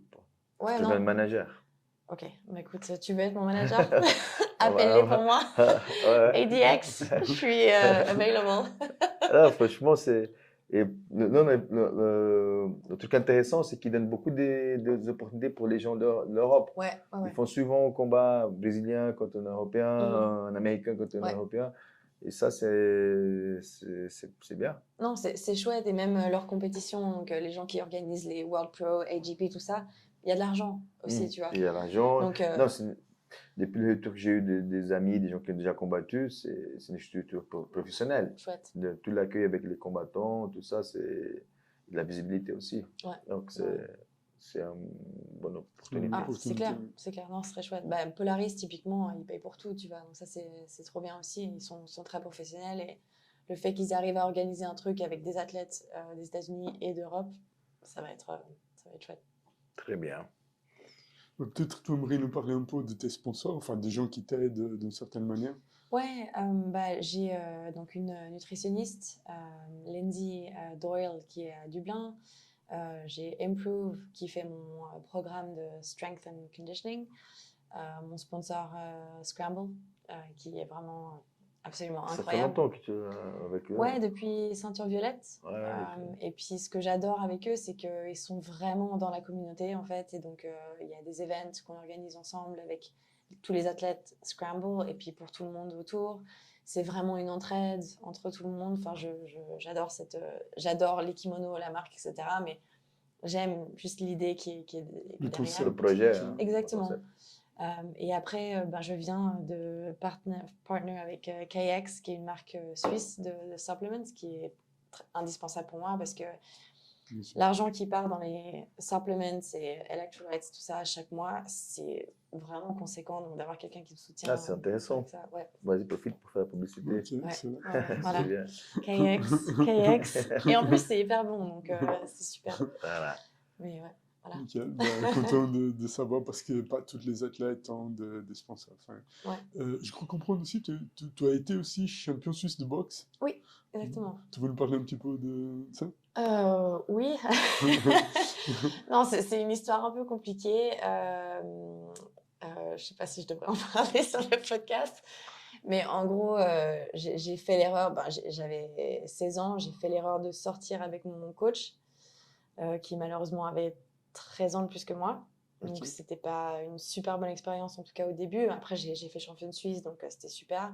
J'ai dû changer de club après, parce que voilà, ça s'est mal passé. J'ai été abusée physiquement. Et donc, ça s'est terminé à la police, etc. Donc voilà, tu vois, on parle de confiance, etc. Mais ça peut se passer dans le club et puis ça peut être ton coach qui te casse la figure. Ça, je trouve très bizarre, ça rentre pas dans ma tête. Ça fait pas longtemps, j'ai vu une publicité contre le racisme dans les clubs de sport, des Mhm. combats. Mhm. Je comprends pas. Mhm. Franchement, c'est difficile pour moi de comprendre ça. Bien sûr. Parce que moi, une des choses qu'on a mieux dans le sport des combats, sur tatami, c'est dès que les gens dépassent la porte, c'est fini, tout le monde est pareil. Ouais. La seule chose qui change, c'est la couleur de la ceinture, parce que je pense que c'est normal, c'est les hiérarchies, il y en a qui ont plus de connaissances des techniques que l'autre, ça ne veut pas dire non plus qu'il est plus fort que l'autre. Ouais. Ceinture bleue, il peut voilà, aller bien avec un ceinture noire, un violet. Et je ne comprends pas. Quand je vois un truc comme ça, je dis comment, surtout les sports, les arts martiaux, il y a le sport de combat, il y a un code moral. Normalement, si tu es un professeur, si tu es un ceinture noire, tu dois ajouter ça dans ta vie. Et je comprends pas. Franchement, Le c'est racisme fou. tout court, je ne le comprends pas. C'est Non, non, bien non, sûr. non. Enfin, Non, pour commencer, oui. dans un Non, mais quand club je parle de où racisme, tout le monde est censé de ramer dans le même sens, Ouais, ouais, non, c'est ça incroyable. c'est. C'est- Pas besoin d'aller loin. c'est- Mais pour moi, un truc magique qu'il y a pour sur le tatami, porte ça, le judo, le jiu-jitsu, c'est que tout le monde est pareil. Ben oui. Déjà, comment tu vois, C'est- c'est bizarre. Ouais, mais Donc, c'est très difficile pour les femmes, et ça je veux dire aussi, on veut faire la promotion du sport, etc. Mais il y a beaucoup de cas MeToo en ce moment qui sortent dans le JJB, de femmes qui ont été abusées par soit les coachs ou des partenaires. Il faut faire attention, quand on est une femme et qu'on veut aller faire du jiu-jitsu, il faut faire attention à s'il y a des femmes dans le club. S'il n'y en a pas, comment est-ce que toi, tu vas être traité par ton coach et par les gens qui sont là? Parce qu'il y a des gens qui débutent, qui viennent d'ouvrir un club, qui ne vont pas avoir de femmes. Donc, il faut absolument leur donner le bénéfice du doute. De Et doute, puis, bien sûr. exactement. Mais j'ai des amis à moi qui ont ouvert des gyms et qui me disent, mais comment est-ce que tu fais venir les femmes, en fait? Et c'est très difficile. Il y a tellement d'éléments, plus d'éléments, je dirais, qu'il faut considérer que pour des hommes. Je pense qu'il y en a dans tous les sports. Ben, on a vu avec la gymnastique, le Mhm. ballet, enfin, Exactement. entre autres. mais les GGV exigent un contact qui est très proche. Ouais. Enfin, et je pense que là, souvent, il pourrait y avoir des abus, Mhm. mais voilà, il faut bien choisir son école et son coach. Enfin, Non, c'est sûr. Il faut voir à quel point le coach est attentif à la personne quand elle est en train de rouler, si elle voit quelque chose, de choisir les partenaires aussi, ça peut aider de temps en temps. Parce que des fois, certains mecs... Moi, je suis plus radical. Hein. Enfin, choisir les partenaires, non, mais enlever la personne qui pour, je suis plus pour. Enfin, les attouchements, tous ces trucs-là, ça me dépasse. Donc, Non, bien sûr. Mais pour moi, c'est difficile. Pour moi, c'est quelque chose qui c'est logique dans un club. Tu dois faire attention à tout ça. Après, c'est clair que le prof, des fois, il ne peut pas tout contrôler, mais Bien il est sûr. toujours au courant de la plupart des choses qui se passent. Et parler. Du coup, voilà. C'est ça, en fait. Si tu es un coach et que tu arrives à montrer que tu es ouvert à toutes sortes de conversations et la communication, et tu crées un lien de confiance et ça fait tout, en fait. Tu vois, s'il est ouvert à ce que la personne vienne lui dire, écoute, lui, il est un peu dangereux pour moi, ou lui, il m'a touché. Après, je veux dire, les attouchements, ça arrive tout le temps. Genre, des femmes, on a des seins, donc quelqu'un va mettre la main. C'est complètement normal. J'ai absolument aucun problème avec ça, mais je vais sentir quand c'est fait exprès, par contre. Bien sûr, c'est l'intention qui compte. Et puis, ça, c'est visible, c'est facile à voir. Je pense que les femmes, elles sont... non, bien sûr. Vous savez... Mais si tu vas dans un club sérieux, même les gens ça vient pas forcément que de professeurs. Pas du tout. Non. Les gens, non. Je dis si ça arrive, on va dire, entre 12 élèves, une femme avec un mec, et même si c'est un club qui a une bonne ambiance, qui fait attention à ça, les autres élèves qui vont voir ça, eux-mêmes, peut-être qu'ils vont pas intervenir, mais ils vont dire, Anderson, écoute, je trouve bizarre là. Complètement. Tu vois, si l'ambiance, la philosophie du club, elle est comme ça. Exactement. Donc ça coupe déjà beaucoup de choses. Ouais. Ça s'arrête déjà avant d'arriver au professeur. C'est juste. Exactement. Il faut que ça soit comme ça. Ça doit être comme ça. Pour moi, c'est la logique. Mais bon, c'est comme ça. Donc, on arrive vers la fin. Pas mal de temps. On va t'inviter seulement pour tes résultats et aussi pour... Je sais qu'on n'a pas discuté de tout encore, il y a beaucoup de choses. Désolée. Non, c'est super, c'est cool. Et si tu veux laisser un petit message, pour le podcast. Donc, notre but, c'est aussi Mentalité Martiale, c'est pour amener les gens qui ont des histoires comme la tienne, donc pour inspirer d'autres personnes aussi. Et donc, merci Amanda encore une fois. Merci à ceux qui vont regarder la vidéo.